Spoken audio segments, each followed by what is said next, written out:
Okay, now I'll just talk you through assessment task 4. So this one's more about law and ethics and making decisions.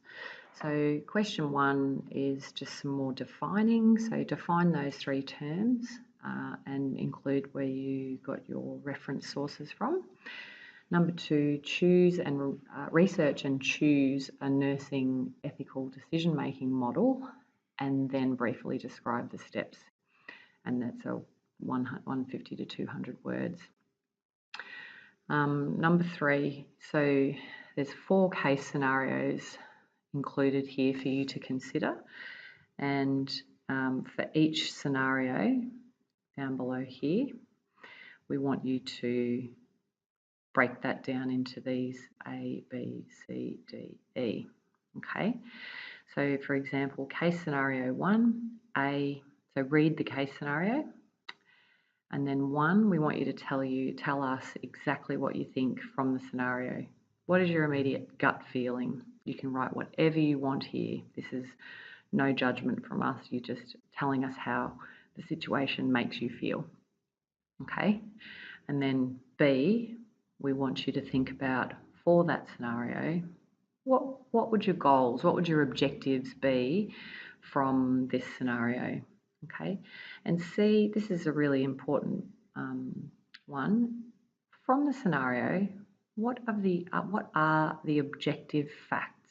What are the signs and symptoms that the girl is coming in with, the 17-year-old girl is coming in with? So what are the facts about the situation, okay? And then once you've written down the facts, they might be dot point. What else do you want to know, okay? So what else do you want to take back to the rest of the team? What else are you going to ask about? Do some information gathering around the things that aren't obvious, okay? So and your role as a nurse is often to write down what you see. You know, you do that in OBS. You write down the facts, and then sometimes you ask more questions around the facts, okay? So this is information gathering. D, what are the consequences of any decision that gets made? What are the consequences for the patient? You could talk about in this one, what are the consequences for the 17-year-old girl?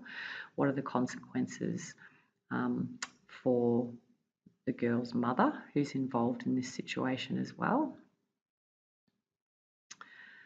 Girl's mother, and what are the consequences for perhaps the girl and the mother's relationship, okay? Whatever decision is made, okay? E, as an enrolled nurse, you won't be making the final decision, but who would you call on for extra help around managing this scenario, okay?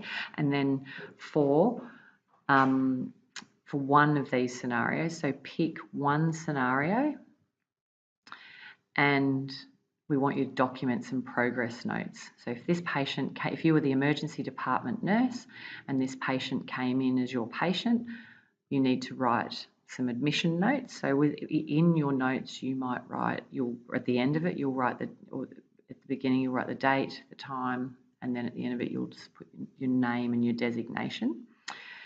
And then in your notes, you'll write ISBAR and your focused assessment.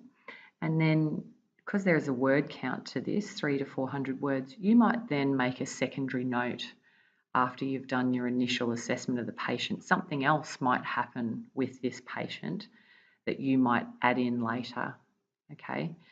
And you can take a little bit of discretion with the story for this patient if you like as well.